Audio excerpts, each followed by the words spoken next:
നമസ്കാരം. മലയാളി വാർത്താ ആനുകാലികത്തിലേക്ക് സ്വാഗതം. നമസ്കാരം. സർ, രാജ്യ തലസ്ഥാനത്തുണ്ടായ ഒരു ആക്രമണം സാധാരണയിലും അധികം അല്ലെങ്കിൽ ഒരു വ്യത്യസ്തമായിട്ടുള്ള രീതിയായിരുന്നു.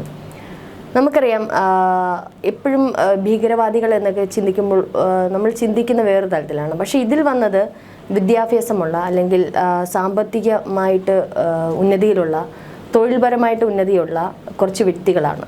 ഇതിന് പറയുന്ന പേര് വൈറ്റ് കോളർ ഭീകരത എന്നുള്ള രീതിയിലാണ്. അപ്പോൾ കുറച്ച് വ്യത്യസ്തത നിറഞ്ഞ ഒരു ചാവേർ ആക്രമണം എന്ന് പറയുമ്പോഴും ഓപ്പറേഷൻ സിന്ദൂറിന് ശേഷം ഏത് നിമിഷവും നമ്മൾ ഭീകരന്മാരുടെ ഒരു ആക്രമണം ഭയന്ന് തന്നെ ഇരിക്കുമായിരുന്നു. അതിനിടയിലാണ് ഈ ഒരു ചാവേർ ആക്രമണം ഉണ്ടായത്. ഒരുപക്ഷെ നമ്മുടെ കേരളത്തിലേക്കും അതീവ ജാഗ്രതയോടുകൂടിയാണ് ഇരിക്കുന്നത്. പഹൽഗാം ഭീകരാക്രമണത്തിന് ശേഷം ഇന്ത്യ കനത്ത ജാഗ്രത തന്നെ പുലർത്തിയിരുന്നുവെന്ന് വ്യക്തമാണ്. കാരണം അതിനുശേഷം നമ്മൾ നടത്തിയ ഓപ്പറേഷൻ സിന്ദൂർ, ഏറ്റവും ഒടുവിൽ രാജ്യം നടുങ്ങിയ ചില വിവരങ്ങൾ പുറത്തു വന്നത് ഓപ്പറേഷൻ മഹാദേവൻ എന്ന അതിശക്തമായ റെയ്ഡിനിടയിലാണ്. ആ റെയ്ഡിലേക്ക് ഇന്ത്യ കടന്നത് ചില സുപ്രധാന വിവരങ്ങളെ തുടർന്നാണ്. ഈ കഴിഞ്ഞ ദിവസം 6:52 ഡൽഹിയിലെ ചെങ്കോട്ടയിൽ നടന്ന ഭീകരാക്രമണമെന്ന് തന്നെ നമ്മൾ പറയേണ്ടി വരും. ആ സ്ഫോടനം ചെങ്കോട്ടയ്ക്കും ചാന്ദിനി ചൗക്കിനുമിടയിൽ, ചാന്ദിനി ചൗക്ക് തിരക്കേറിയ ഒരു മാർക്കറ്റ് മേഖലയാണ്. ഡൽഹി അക്ഷരാർത്ഥത്തിൽ കത്തിക്കുകയായിരുന്നു ഈ ഭീകരന്മാരുടെ ലക്ഷ്യം. ഇപ്പോൾ അറസ്റ്റിലായിരിക്കുന്ന ഡോക്ടർ ഉമർ മുഹമ്മദ്, അയാളുടെ ബന്ധുക്കളെ പോലീസ് ചോദ്യം ചെയ്യുന്നു. അന്വേഷണ ഏജൻസികൾ രംഗത്തിറങ്ങി. NIA കേസ് ഏറ്റെടുക്കുന്നു. NIA ജമ്മു കാശ്മീർ കേന്ദ്രീകരിച്ച് ശക്തമായ അന്വേഷണങ്ങൾക്ക് തുടക്കമിട്ടു. ഇതൊരു ഭീകരാക്രമണമാണ് എന്ന് നമ്മൾ ആ സീക്വൻസുകൾ പരിശോധിക്കുമ്പോൾ കൃത്യമായി മനസ്സിലാവും. ഇപ്പോൾ ഈ ആക്രമണത്തിലേക്ക് നയിച്ച കഴിഞ്ഞ കുറേ ദിവസങ്ങളിലെ സംഭവ വികാസങ്ങൾ നമുക്കൊന്ന് പരിശോധിക്കേണ്ടിയിരിക്കുന്നു. അതാണ് ഈ ആക്രമണത്തിൽ ഒടുവിൽ കലാശിച്ചിരിക്കുന്നത്. 3 ആഴ്ച മുൻപ് ജെയ്ഷെ മുഹമ്മദിനെ പ്രകീർത്തിക്കുന്ന ചില പോസ്റ്ററുകൾ ശ്രീനഗറിൽ പ്രത്യക്ഷപ്പെടുന്നു. ഇതിൻ്റെ ഉറവിടത്തെക്കുറിച്ച് അന്വേഷിക്കാൻ അന്ന് ജമ്മു കാശ്മീർ പോലീസ് തീരുമാനമെടുത്തു. അവർ വ്യാപകമായ അന്വേഷണം നടത്തി. ജെയ്ഷെ മുഹമ്മദിനെ പ്രകീർത്തിക്കുന്ന ഈ പോസ്റ്ററുകൾക്ക് പിന്നിൽ പാകിസ്ഥാനിൽ നിന്നുള്ള തീവ്രവാദ സംഘടന ഹാൻഡിലുകളുണ്ട് എന്ന് ഇന്ത്യ തിരിച്ചറിഞ്ഞു. രഹസ്യാന്വേഷണ വിഭാഗം കൃത്യമായിരുന്നു. ഈ പോസ്റ്ററുകൾ പ്രത്യക്ഷപ്പെട്ട് അതിന് തൊട്ടു പിന്നാലെ ജെയ്ഷെ മുഹമ്മദിൻ്റെ ഒരു കമാൻഡറിൻ്റെ വീഡിയോ പുറത്തു വന്നു. ഓപ്പറേഷൻ സിന്ദൂറിന് പ്രതികാരം ചെയ്യുമെന്നാണ് ആ വീഡിയോയിൽ പറഞ്ഞിരുന്നത്. ബംഗ്ലാദേശ് കേന്ദ്രീകരിച്ച് തീവ്രവാദികൾ ഇന്ത്യയെ ആക്രമിക്കാൻ കടന്നിട്ടുണ്ടെന്നും അവർ ഇന്ത്യക്കെതിരെ ആക്രമണം നടത്തുമെന്നും ഈ വീഡിയോയിൽ എടുത്തു പറഞ്ഞു. ഹാഫിസ് സെയ്ദിന് ഇന്ത്യയോടുള്ള പക അത് കത്തിയാളുന്ന വാക്കുകളാണ് ഈ വീഡിയോയിലുള്ളത്. ശ്രീനഗറിലെ ജെയ്ഷെ മുഹമ്മദിനെ പ്രകീർത്തിക്കുന്ന പോസ്റ്ററുകളുടെ അന്വേഷണം ഒടുവിൽ ചെന്നെത്തുന്നത് ഉത്തർപ്രദേശിലും ഹരിയാനയിലുമൊക്കെയാണ്. ഉത്തർപ്രദേശിലെ ചില കേന്ദ്രങ്ങൾ, ഹരിയാനയിലെ ഫരീദാബാദ്, അതാണ് ഇപ്പോൾ ഈ ഭീകരാക്രമണത്തിൻ്റെ കേന്ദ്ര ബിന്ദുവായിരിക്കുന്ന ഒരു സ്ഥലം. ഫരീദാബാദിലെ റെയ്ഡിനിടയിൽ 3 ഡോക്ടർമാർ ഈ അന്വേഷണ ഏജൻസികളുടെ മുന്നിൽപ്പെടുന്നു.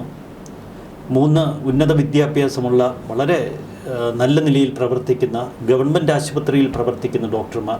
അവർ ഡൽഹി അടക്കമുള്ള മെഡിക്കൽ സ്ഥാപനങ്ങളിൽ പഠിച്ചിട്ടുണ്ട്. ശ്രീനഗർ കേന്ദ്രീകരിച്ചാണ് അവരുടെ താമസ സ്ഥലങ്ങളും കാര്യങ്ങളുമൊക്കെ.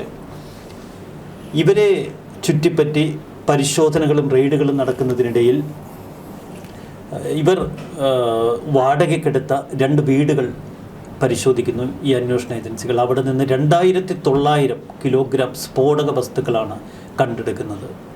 ഇത് അത്യന്തം നടുക്കുന്നൊരു വാർത്തയായിരുന്നു. ദേശീയ മാധ്യമങ്ങൾ വലിയ പ്രാധാന്യം ഈ കഴിഞ്ഞ ദിവസം ഈ റെയ്ഡുകൾക്ക് നൽകിയിരുന്നു.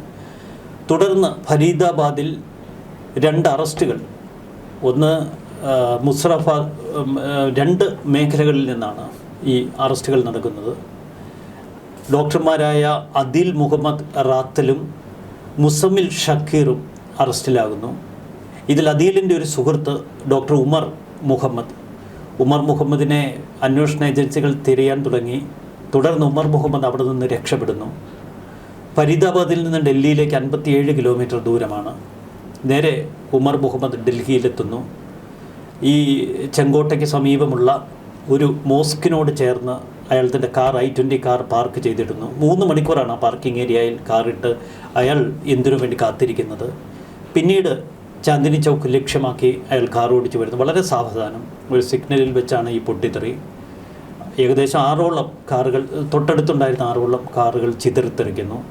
നിരവധി മനുഷ്യരുടെ ശരീരഭാഗങ്ങൾ റോഡിലേക്ക് ചിതറി വീഴുന്നു. വല്ലാത്തൊരു കാഴ്ചയാണ്, ദൃശ്യങ്ങളാണ്. തുടർന്ന് അന്വേഷണ ഏജൻസികൾ 100ഓളം CCTV ദൃശ്യങ്ങൾ പരിശോധിക്കുന്നു. ഇത് ഡോക്ടർ ഉമർ മുഹമ്മദാണ് എന്നവർ തിരിച്ചറിയുന്നു. തൻ്റെ അറസ്റ്റ് ഇയാൾ ഭയന്നിരുന്നു. തൻ്റെ ഏറ്റവും അടുത്ത സുഹൃത്തുക്കളായ 2 ഡോക്ടർമാർ അന്വേഷണ ഏജൻസികളുടെ കസ്റ്റഡിയിലായത് ഇയാളെ വിരളി പിടിപ്പിച്ചു. പരിഭ്രാന്തനായി ഒരു ചാവേർ ആക്രമണത്തിന് ഇയാൾ ശ്രമിക്കുകയായിരുന്നുവെന്ന് കൃത്യമായി അന്വേഷണ ഏജൻസികൾക്ക് മനസ്സിലായി. ഇയാൾ കാറിൽ സ്ഫോടക വസ്തുക്കൾ നിറച്ചിരുന്നു, ഡിറ്ററേറ്റർ ഉപയോഗിച്ചിരുന്നു. അപ്പോൾ ചുരുക്കത്തിൽ ഫരീദാബാദിൽ നിന്ന് അന്വേഷണ ഏജൻസികൾ കണ്ടെടുത്ത ചില നിർണായക വിവരങ്ങളുടെ തുടർച്ചയാണ് ഡൽഹിയിൽ നടന്ന ഈ ഓപ്പറേഷൻ. ഇതൊരു കൃത്യമായ ഭീകരാക്രമണമെന്ന് വ്യക്തമാക്കുന്നതാണ് ഈ സൂചനകൾ. ഫരീദാബാദിൽ നടത്തിയ റെയ്ഡിൽ ചില നിർണായക വിവരങ്ങൾ ജമ്മു കാശ്മീർ പോലീസിന് ലഭിച്ചിരുന്നു. അതിലൊന്ന്, ഉന്നത ബിരുദധാരികളായ പ്രൊഫഷണലുകളായ ആളുകളെ തീവ്രവാദത്തിന് വേണ്ടി ജെയ്ഷെ മുഹമ്മദ് ഹാൻഡിലുകൾ റിക്രൂട്ട് ചെയ്യുന്നുവെന്നതാണ്. അപ്പോൾ അവർക്ക് വലിയ സ്വാധീനമുണ്ട് സമൂഹത്തിൽ, ഉന്നത തലങ്ങളിൽ വലിയ ബന്ധമുണ്ട്. സാധാരണഗതിയിൽ അവർ ഇതുവരെ ഉപയോഗപ്പെടുത്തിയിരുന്നത് സാധാരണക്കാരായ യുവാക്കളെയൊക്കെ ആയിരുന്നു. പക്ഷേ ഈ ഉന്നത പ്രൊഫഷണലുകളെ ഇത്തരം തീവ്രവാദ ക്യാമ്പുകളിലേക്ക് കൂട്ടിക്കൊണ്ടുവരുമ്പോൾ പെട്ടെന്ന് അധികൃതരുടെ ശ്രദ്ധ പതിയില്ല എന്നതായിരുന്നു കണക്കുകൂട്ടൽ. ഈ ഭീകരവാദ കൂട്ടങ്ങളിലേക്ക് 3 ഡോക്ടർമാർ കടന്നെത്തി. 3 ഡോക്ടർമാർ മാത്രമല്ല, നിരവധി പ്രൊഫഷണലുകൾക്ക് ഈ വൈറ്റ് കോളർ മോഡ്യൂളുമായി ബന്ധമുണ്ട് എന്ന് അന്വേഷണ ഏജൻസികൾ കണ്ടെത്തിയിട്ടുണ്ട്. തികച്ചും ഇന്ത്യയെ ആക്രമിക്കുക ലക്ഷ്യമിട്ട് പാകിസ്ഥാനിൽ നിന്നുള്ള ഗൂഢാലോചന തന്നെയാണ് ഇവിടെ നടന്നിരിക്കുന്നത്. ഇതൊരു ആസൂത്രിത സ്ഫോടനമാണ്, ചാവേർ ആക്രമണമെന്ന് നമുക്കിതിനെ നിസ്സാരവൽക്കരിക്കുക വയ്യ. അതുകൊണ്ടാണ് ഇന്ത്യൻ പ്രധാനമന്ത്രി നരേന്ദ്രമോദി ഏതാനും മണിക്കൂറുകൾക്ക് മുൻപ് വളരെ ശക്തമായൊരു മുന്നറിയിപ്പ് നൽകിയിരിക്കുന്നത്. പഹൽഗാം ഭീകരാക്രമണത്തിന് പിന്നാലെ അന്ന് പ്രധാനമന്ത്രി പറഞ്ഞിരുന്നു, ഗൂഢാലോചനക്കാരെ ഞങ്ങൾ പുറത്തു കൊണ്ടുവരും, അവർ അർഹിക്കുന്ന ശിക്ഷ അവർക്ക് കൊടുത്തിരിക്കും, ലോകത്തിൻ്റെ ഏത് കോണിൽ ഒളിച്ചാലും അവരെ ഞങ്ങൾ തേടിപ്പിടിച്ചിരിക്കും. ഇതായിരുന്നു അന്ന് പ്രധാനമന്ത്രിയുടെ വാക്കുകൾ. അതിന് സമാനമായ വാക്കുകളാണ് ഇപ്പോൾ പ്രധാനമന്ത്രി മുന്നറിയിപ്പ് എന്നുള്ള തലത്തിൽ നൽകിയിരിക്കുന്നത്. ഗൂഢാലോചനക്കാരെ ഞങ്ങൾ പുറത്തു കൊണ്ടുവരുമെന്ന് ഇന്ത്യൻ പ്രധാനമന്ത്രി പറഞ്ഞിരിക്കുന്നു. ഭയം ഇപ്പോൾ അത് പാകിസ്ഥാനെ പിടികൂടി.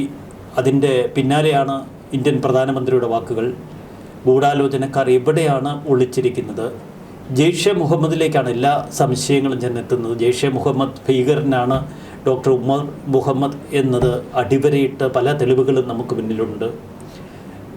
ഇന്ത്യയെ നടുക്കുന്ന ഈ ഭീകരാക്രമണത്തിൽ ഇന്ത്യ കൃത്യമായ പ്രതികാരം ചെയ്തിരിക്കും. അതിൻ്റെ ആണിക്കല്ലിളക്കിയിരിക്കും.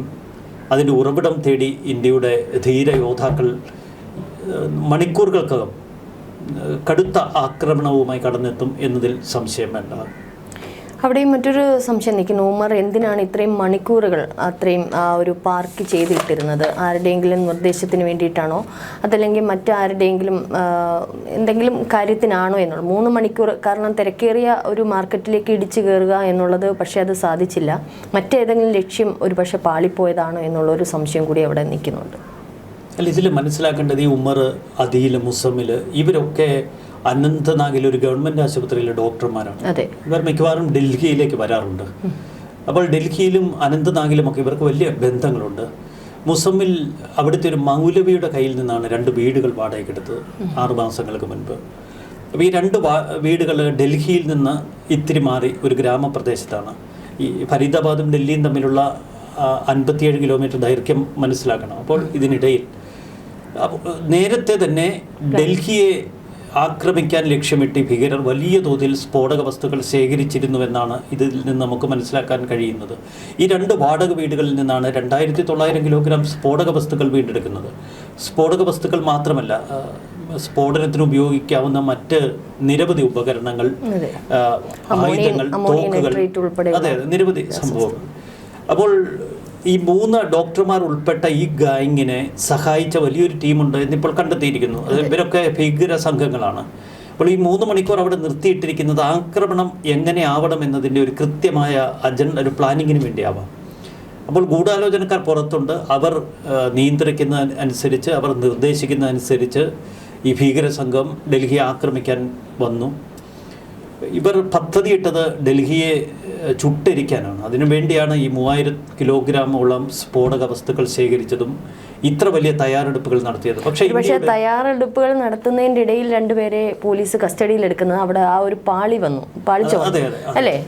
അതുകൊണ്ട് തന്നെ കിട്ടിയ സ്ഫോടക വസ്തുവുമായിട്ട് അല്ലെങ്കിൽ ആ ഡിക്റ്റേറ്റർ ഉൾപ്പെടെ കാരണത്ത് ഘടിപ്പിച്ചിട്ടുണ്ട്. അതുമായിട്ട് ഒരു പക്ഷേ ഇനി കിട്ടിയതാവട്ടെ അതും കൊണ്ട് എന്നാൽ ഒക്കുന്നവരെ കൊല്ലാം എന്നുള്ള തരത്തിലായിരിക്കും ഉമർ പുറപ്പെട്ടത്. അല്ല, അതിലും മുസമ്മിലും പിടിയിലായതോടെ ഇയാൾ പരിഭ്രമിച്ചു. ഉമർ മുഹമ്മദ് പെട്ടെന്ന് ഒരു ആത്മഹത്യ ചെയ്യുക അല്ലെങ്കിൽ ഒരു ചാവേർ ആക്രമണം നടത്തുക, തന്നെ കൊണ്ട് ചെയ്യാൻ കഴിയുന്ന ചെയ്യുക എന്ന ലക്ഷ്യത്തോടെ ഇയാൾ ഡൽഹിയിലേക്ക് പാഞ്ഞു വരികയായിരുന്നു. അതാണ് നമ്മൾ ഇതിൽ നിന്ന് മനസ്സിലാക്കേണ്ടത്. അപ്പോൾ ഇതൊരു കൃത്യമായ തീവ്രവാദ ഭീകരാക്രമണം തന്നെയാണ്. ഇന്ത്യ ഭയപ്പെടേണ്ടത് ഇന്ത്യയുടെ ശത്രുക്കൾ ഇന്ത്യക്കുള്ളിൽ നിൽക്കുന്നുവെന്നതാണ്. പാകിസ്ഥാനാണ് ഇതിൻ്റെ എല്ലാം ഹാൻഡിലുകൾ കൈകാര്യം ചെയ്യുന്നതെങ്കിലും ഇന്ത്യയിൽ തന്നെ ഇന്ത്യയുടെ ശത്രുക്കൾ ഒളിഞ്ഞിരിക്കുന്നു. അവരെ നമുക്ക് ഇസ്ലാമിസ്റ്റ് ഭീകരതയെന്നൊന്നും പറഞ്ഞ് വിശേഷിപ്പിക്കേണ്ടതില്ല. പക്ഷേ ഇതിനൊക്കെ ഒരു പൊതു സ്വഭാവമുണ്ട്. ഈ ആക്രമണത്തിലേക്ക് കടന്നു വന്ന ഭീകര സംഘത്തിൽപ്പെട്ടവരുടെ പേരുകൾക്ക് അപ്പോൾ ഇതിലൊക്കെ ഒരു പൊതു സ്വഭാവം വരുന്നു. അതുകൊണ്ടാണ് ജനങ്ങൾ അതിശക്തമായി ഇപ്പോൾ പ്രതികരിക്കുന്നത്. ഇതിനെ നമുക്ക് മതവുമായി കൂട്ടിക്കലർത്തേണ്ട കാര്യമില്ല. പക്ഷേ 1990-കൾക്ക് ശേഷം കാശ്മീരിലെ പൊളിറ്റിക്സ് ഏറെ മാറി. 1990-കൾ വരെ 1990-ൻ്റെ ഒടുവിലാണ് കാശ്മീർ വലിയ ഭീകര ആക്രമണങ്ങളിലേക്കും ഭീകരന്മാരുടെ ഏറ്റവും ക്രൂരമായ ചാവേർ ആക്രമണങ്ങളിലേക്കും കടന്നത്. പിന്നീട് വന്ന UPA സർക്കാരുകൾ എത്രമാത്രം ആ ഭീകരത അടിച്ചമർത്തി എന്ന ചോദ്യം ഇപ്പോൾ പ്രസക്തമാണ്. മറുവശത്ത് കഴിഞ്ഞ 3 വട്ടമായി കേന്ദ്രം ഭരിക്കുന്ന BJPയുടെ നേതൃത്വത്തിലുള്ള NDA പ്രധാനമന്ത്രി നരേന്ദ്രമോദി ഈ ഭീകര സംഘങ്ങൾക്കെതിരെ അതിശക്തമായ നിലപാടെടുത്തിരിക്കുന്നു, നടപടികളെടുക്കുന്നു. ഉരുളയ്ക്ക് ഉപ്പേരി പോലെ നമ്മൾ പുൽവാമയ്ക്ക് പിന്നാലെ ബാലാകോട്ട് സർജിക്കൽ സ്ട്രൈക്ക് നടത്തി. പിന്നീട് പഹൽഗാമിന് പിന്നാലെ അതിശക്തമായ ഓപ്പറേഷൻ സിന്ദൂർ എന്ന ആക്രമണം നടത്തി. അവർ ഒരു പ്രതികാരത്തിന് ഒരുങ്ങുന്നു എന്ന് മനസ്സിലാക്കിയാണ് പിന്നീട് ഓപ്പറേഷൻ മഹാദേവിലേക്ക് ഇന്ത്യ കടന്നത്. ചുരുക്കത്തിൽ ശക്തമായ നിലപാടെടുത്തുകൊണ്ടാണ് ഇന്ത്യ ഈ കഴിഞ്ഞ കാലഘട്ടങ്ങളിൽ ഭീകരതയെ അമർച്ച ചെയ്തത്. കാശ്മീരിനുള്ള ഒരു സ്വതന്ത്ര പദവി നിഷേധിക്കുക അതൊരു ഭരണഘടനാപരമായ ദൗത്യമാണ് പ്രധാനമന്ത്രി നിർവഹിച്ച 370 ഒരു പ്രൊട്ടക്ഷൻ എടുത്ത് കളയുന്ന വഴി. ഇതിൽ കുപിതരായ ചില ഭീകര സംഘങ്ങളുണ്ട്. പാകിസ്ഥാൻ മറ്റൊരു വലിയ വെല്ലുവിളി നേരിടുന്നൊരു കാലഘട്ടമാണ്. ഒന്ന് അഫ്ഗാനിസ്ഥാനിൽ നിന്നുള്ള വെല്ലുവിളികൾ, പാകിസ്ഥാനിലെ ബലൂച്ച് മേഖലയിൽ നിന്നുള്ള വെല്ലുവിളികൾ. അപ്പോൾ സംഘർഷവേദിയിലേക്ക് ഇന്ത്യയെ കൂടി ഒന്ന് കൊണ്ടുവന്ന് ഒരു ശ്രദ്ധ തിരിക്കേണ്ട ആവശ്യകത പാകിസ്ഥാൻ രാഷ്ട്രീയത്തിനുമുണ്ട്. പിന്നീട് പാകിസ്ഥാൻ്റെ സംയുക്ത സേനാ മേധാവിയായി ഇപ്പോൾ കൂടുതൽ അധികാരം ലഭിച്ചിരിക്കുന്ന അസിം മുനീറിൻ്റെ കാഴ്ചപ്പാടുകൾ, കഴിഞ്ഞ ഓപ്പറേഷൻ സിന്ദൂറിന് ശേഷം പാകിസ്ഥാൻ്റെ അസിം മുനീർ വലിയ മാനഹാനിയിലാണ് പാകിസ്ഥാനിനുള്ളിൽ. അതിനുവേണ്ടിയാണ് ഇടയ്ക്കിടെ അമേരിക്കയിലേക്കൊക്കെ പോകുന്നത്. ജെയ്ഷെ മുഹമ്മദിൻ്റെ ആസ്ഥാനമടക്കം ഇന്ത്യ തകർത്തതിൻ്റെ ഒരു ജാള്യത. ഈ ഭീകര സംഘടനകൾക്കും അതിൻ്റെ വലിയ ജാള്യതയുണ്ട്. പഴയതുപോലെ അവർക്ക് ഈ ഭീകര സംഘടനകളിലേക്ക് ആളെ കൂട്ടിക്കൊണ്ടുവരാൻ കഴിയുന്നില്ല. എപ്പോൾ വേണമെങ്കിലും അതിർത്തിക്കപ്പുറമുള്ള ഭീകര കേന്ദ്രങ്ങൾ ഇന്ത്യ ആക്രമിക്കുമെന്ന ഭയം. എനിക്ക് അതിർത്തിക്കപ്പുറമല്ല, ഇസ്ലാമാബാദിൽ ഉൾപ്പെടെ ഭീകര കേന്ദ്രങ്ങളൊക്കെ ആക്രമിക്കുന്നതിൽ അന്ന് ഇന്ത്യ വിജയിച്ചിരുന്നു. അപ്പോൾ എവിടെ പാകിസ്ഥാനിൽ ഒളിച്ചാലും ഇന്ത്യ കടന്നു വരുമെന്ന ഭയം അവരുടെ ഉള്ളിലുണ്ട്. അതുകൊണ്ട് ഇന്ത്യയെ അതിർത്തി കടന്നുള്ള ആക്രമണം, പ്രത്യേകിച്ച് ജമ്മു കാശ്മീർ കേന്ദ്രീകരിച്ചുള്ള ആക്രമണങ്ങളെക്കാൾ ഇന്ത്യ അവർ തിരിച്ചടിക്കാൻ ഉപയോഗപ്പെടുത്തുന്നത് ഇപ്പോൾ ബീഹാറിലെ ചില മേഖലകൾ, ഉത്തർപ്രദേശിലെ ചില മേഖലകൾ, ഡൽഹി കേന്ദ്രീകരിച്ചാണ്. അത് വ്യക്തമാക്കുന്നതാണ് ഇപ്പോൾ പുറത്തു വരുന്ന ഈ റിപ്പോർട്ടുകൾ. അപ്പോൾ കാശ്മീരിൽ നിന്ന് ഭീകരതയെ മറ്റ് സ്ഥലങ്ങളിലേക്ക് അവർ ഇപ്പോൾ പറിച്ചു നടന്നു. മറുവശത്ത് ബംഗ്ലാദേശിൽ നിന്ന് തീവ്രവാദികളെ ഇന്ത്യയിലേക്ക് അതിർത്തി വഴി നുഴഞ്ഞുകയറ്റത്തിന് അവർ ശ്രമിക്കുന്നു. അപ്പോൾ ഇന്ത്യയുടെ പല ഭാഗങ്ങളിൽ തീവ്രവാദ ആക്രമണങ്ങൾക്കുള്ള പദ്ധതി ജെയ്ഷെ മുഹമ്മദ് ഉൾപ്പെടെയുള്ള ഭീകര സംഘങ്ങളുടെ നേതൃത്വത്തിൽ നടത്തിയിരുന്നു എന്ന് വ്യക്തമാക്കുന്നതാണ് ഈ കാര്യങ്ങൾ. പക്ഷേ നേരത്തെയൊക്കെ തീവ്രവാദികളെ നമുക്ക് അവരുടെ ശരീരഭാഷ കൊണ്ടൊക്കെ ഒരുവിധമൊക്കെ തിരിച്ചറിയാൻ പറ്റുന്നു. ഇപ്പോൾ നമ്മളുടെ ഇടയിലുള്ളവർ തന്നെ, ഒരു ഡോക്ടർ അല്ലെങ്കിൽ ഇത്തരത്തിലുള്ള പ്രമുഖ വ്യക്തികൾ നമ്മളെ ട്രീറ്റ് ചെയ്യുന്നവർ തന്നെ ഇത്തരത്തിലുള്ള ആൾക്കാരാണ് എന്ന് പറയുമ്പോഴാണ് അതിശയം. അവിടെയൊക്കെ ഒരുപക്ഷെ വലിയ ജാഗ്രത പാലിക്കേണ്ടതായിട്ടുമുണ്ട്. ഇപ്പോൾ അത് മാത്രമല്ല, ഈ ഒരു ഓപ്പറേഷൻ സിന്ദൂറിന് ശേഷം ജെയ്ഷെ മുഹമ്മദ് പോലെയുള്ള തീവ്രവാദ സംഘടനകളൊക്കെ അവരുടെ അംഗബലം കൂട്ടാൻ വേണ്ടി സ്ത്രീകളെ ഉൾപ്പെടെ, അതായത് ജെയ്ഷെ കമാൻഡർമാരുടെ ഭാര്യമാരുൾപ്പെടെ ഇതിലേക്ക് കടന്നു വരികയും ഓൺലൈൻ ക്ലാസ്സുകൾ അത് ഒരു പക്ഷേ സാധാരണക്കാരായ സ്ത്രീകളെ ഉൾപ്പെടുത്തിക്കൊണ്ടും ബന്ധുക്കളും അല്ലെങ്കിൽ ഇതിൽ മരിച്ച ഓപ്പറേഷൻ സിന്ദൂറിൽ മരിച്ചവരുടെ മരണപ്പെട്ടവരുടെ ബന്ധുക്കളെയൊക്കെ ചേർത്തിക്കൊണ്ട് അംഗബലം കൂട്ടാൻ വേണ്ടിയിട്ടുള്ള ക്ലാസ്സുകളും ഒക്കെ ഓൺലൈനിലൂടെ നടത്തുന്നെന്നും മാത്രമല്ല ഇവരുടെ പേര് തന്നെ ജമാഅത്തുൽ അമിനാത്ത് എന്നാണ് ഈ ഒരു സ്ത്രീ സംഘടനയുടെ പേര്. അപ്പോൾ ഇത്തരത്തിൽ സ്ത്രീകൾ കൂടി ഇതിനൊരു പ്രത്യാക്രമണത്തിന് തയ്യാറെടുക്കുന്നു. അപ്പോൾ നമ്മളുടെ ഇടയിൽ സ്ത്രീകളാണ് അല്ലെങ്കിൽ ഇത്തരത്തിലുള്ള ഡോക്ടർമാരാണ്, നമ്മൾ എങ്ങനെ തിരിച്ചറിയും എന്നുള്ളൊരു അങ്കലാപ്പ് കൂടിയുണ്ട്. ഈ ഡൽഹി സ്ഫോടനത്തെ തുടർന്ന് ഇന്ന് അന്വേഷണ ഏജൻസി ലക്നൌവിൽ നിന്ന് ഒരു ഷഹീൽ ഷാഹിദിനെ, ഡോക്ടറാണ് അയാളും, ഡോക്ടർ ഷഹീൽ ഷാഹിദിനെ അറസ്റ്റ് ചെയ്തു. ഈ ഡോക്ടർ ഷഹീൽ ഷാഹിദിനൊപ്പമുള്ള ഏകദേശം 6ഓളം പ്രൊഫഷണലുകളെ, മിക്കവരും ഡോക്ടർമാരാണ്, സംശയിക്കുന്നുവെന്ന വാർത്തകൾ ഇപ്പോൾ ദേശീയ മാധ്യമങ്ങളിലുണ്ട്. ചുരുക്കത്തിൽ വലിയ പ്രൊഫഷണലുകൾ, ഡോക്ടർമാർ, ഉന്നത വിദ്യാഭ്യാസമുള്ളവർ, ഈ ഒരു നെറ്റ്വർക്ക് ഇന്ത്യയെ ആക്രമിക്കുന്ന തീവ്രവാദ സംഘടനയുമായി ചേർന്നിരിക്കുന്നു. അതാണ് നമ്മൾ ഏറ്റവും അധികം ഭയക്കേണ്ടത്. മറുവശത്ത് വനിതകളെ ഉൾപ്പെടുത്തി തീവ്രവാദ സംഘടനകൾ കൂടുതൽ വിപുലമാക്കാനുള്ള ശ്രമങ്ങൾ അവർ തുടരുന്നു. നേരത്തെ കാശ്മീരിൽ നിന്നുള്ള യുവാക്കളെ റിക്രൂട്ട് ചെയ്ത് ഇന്ത്യക്കെതിരെ ആക്രമണം നടത്തുകയായിരുന്നു ഇവരുടെ ശൈലിയെങ്കിൽ ആ ശൈലി മറ്റൊരു തലത്തിലേക്ക് ഇപ്പോൾ പറിച്ചു നട്ടിരിക്കുന്നത്. കാരണം കാശ്മീരിൽ അവർ ഭയക്കുന്നു. ഇന്ത്യൻ സേന അതിശക്തമായ ആക്രമണങ്ങളാണ് കഴിഞ്ഞ 30 ദിവസമായി കാശ്മീർ മേഖലയിൽ നടത്തിയത്. തീവ്രവാദികളായ നിരവധി പേരെ കണ്ടെത്തി അവരുടെ കേന്ദ്രങ്ങൾ റെയ്ഡ് ചെയ്തു. അവരുടെ കയ്യിൽ നിന്ന് നിരവധി സ്ഫോടക വസ്തുക്കൾ പിടിച്ചെടുത്തു.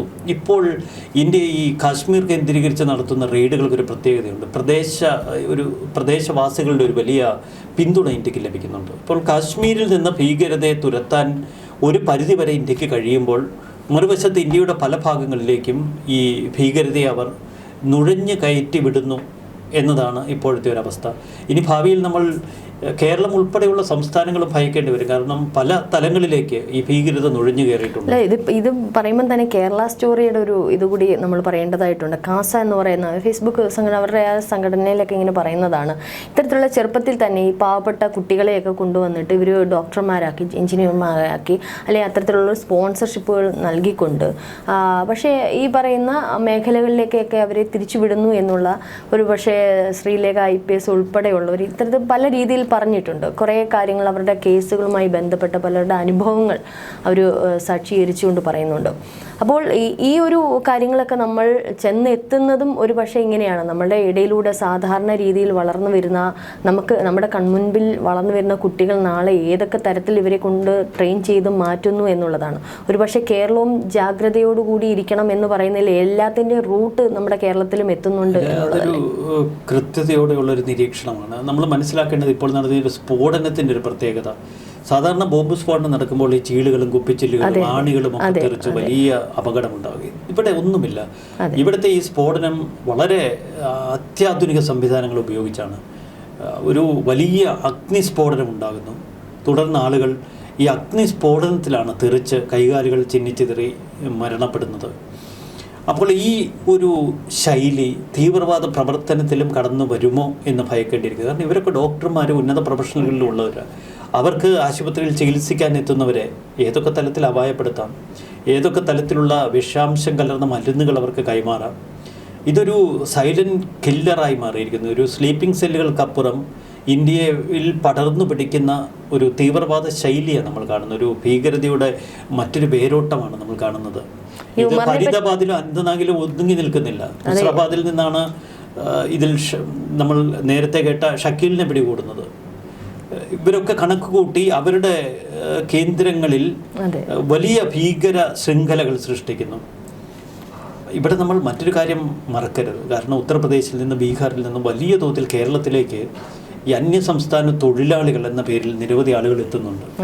അക്കൂട്ടത്തിൽ ഇത്തരം തീവ്രവാദികൾ നുഴഞ്ഞു കയറുന്നുണ്ടോ? അവർക്ക് കേരളം പോലൊരു പ്രദേശമാണെങ്കിൽ സുരക്ഷിതമായി കഴിയാം. കാരണം ഈ ഭീകരവിരുദ്ധ സ്ക്വാഡുകളുടെ ഏറ്റവും വലിയ തെരച്ചിൽ കേന്ദ്രമെന്ന് പറയുന്നത് ഉത്തർപ്രദേശ്, ജമ്മു കാശ്മീർ, ഹരിയാന, ഡൽഹി മേഖലകളാണ്. അപ്പോൾ കേരളത്തിലേക്ക് വന്നാൽ കുറച്ചൊക്കെ അവർക്ക് വളരെ സമാധാനപരമായി ഇരിക്കാൻ കഴിയും. ആക്രമണത്തിന് വേണ്ടി പിന്നീട് ഡൽഹിയിലേക്കോ ബീഹാറിലേക്കോ പോയി സുരക്ഷിത താവളമെന്ന നിലയിൽ കേരളത്തിലേക്ക് വന്ന് മടങ്ങി അവർക്ക് ഒളിവിൽ താമസിക്കാം. ഇന്ത്യ ഭയക്കേണ്ട ഒരു കാലഘട്ടത്തിലൂടെയാണ് നമ്മൾ പോകേണ്ടത്. ഇതിനെ ഒരു ചാവേർ ആക്രമണം എന്ന നിലയിൽ എഴുതി തള്ളിക്കൂടാ. വലിയൊരു ഭീകരാക്രമണമാണ് നടന്നത്. ഇതിൻ്റെ അടിവേര് കണ്ടെത്തി ഇന്ത്യ തിരിച്ചടിക്കും എന്നതിൽ സംശയമില്ല. കാരണം ഇന്ത്യയുടെ ഒരു രീതി അതാണ്. പഴയ ഇന്ത്യ അല്ല ഇപ്പോഴത്തെ ഇന്ത്യ. ഒരു ഇന്ത്യയെ ഏതെങ്കിലും തലത്തിൽ നോവിച്ചാൽ ഇന്ത്യ തിരിച്ചടിക്കും. ഇന്ത്യ ഒരു കരണത്തടിച്ചാൽ മറുകരണം കൂടി കാട്ടിക്കൊടുക്കുന്ന പഴയകാല രീതിയൊക്കെ മാറ്റിയിരിക്കുന്നു. അതുകൊണ്ട് തന്നെ ഇതിൻ്റെ അടിവേര് ഇന്ത്യൻ മിടുക്കരായ ഇന്ത്യൻ ഭരണകൂടവും ഇന്ത്യൻ സൈന്യവും മാന്തിയിരിക്കും എന്നതിൽ സംശയമില്ല. തീർച്ചയായിട്ടും അതിൻ്റെ ഏറ്റവും വലിയ ഉദാഹരണമാണ് പാകിസ്ഥാൻ ഇപ്പോൾ വളരെ ജാഗ്രതയോട് കൂടിയിരിക്കുന്ന പല സൂചനകളും വാർത്തകളിലൂടെയൊക്കെ നമുക്കറിയാൻ കഴിയുന്നത്. പാകിസ്ഥാന് പ്രത്യേകിച്ച് അസിം മുനീറിന് കൃത്യമായിട്ട് അറിയാം മോദി എന്താണ്, നമ്മുടെ രാജ്യം എന്താണെന്നുള്ള. അവരും പ്രതീക്ഷയോടെ കാത്തിരിക്കുകയാണ് ഏത് രീതിയിലാണ് ആക്രമണം എന്ന്. പ്രതീക്ഷയോടല്ല, ഭയന്ന് തന്നെ കാത്തിരിക്കുകയാണ്. ഏതായാലും അടിവേര് തന്നെ മാന്തും എന്നതിൽ തർക്കമില്ല. ഒരു ചാവേർ ആക്രമണം എന്ന് പറഞ്ഞ് തള്ളിക്കളയാനും പറ്റില്ല. അതിനപ്പുറം ഒരു ഭീകര സാന്നിധ്യം നമ്മുടെ രാജ്യത്തുണ്ട്. ജാഗ്രതയോടെ ഇരിക്കാൻ. തീർച്ചയായിട്ടും. നന്ദി, നമസ്കാരം.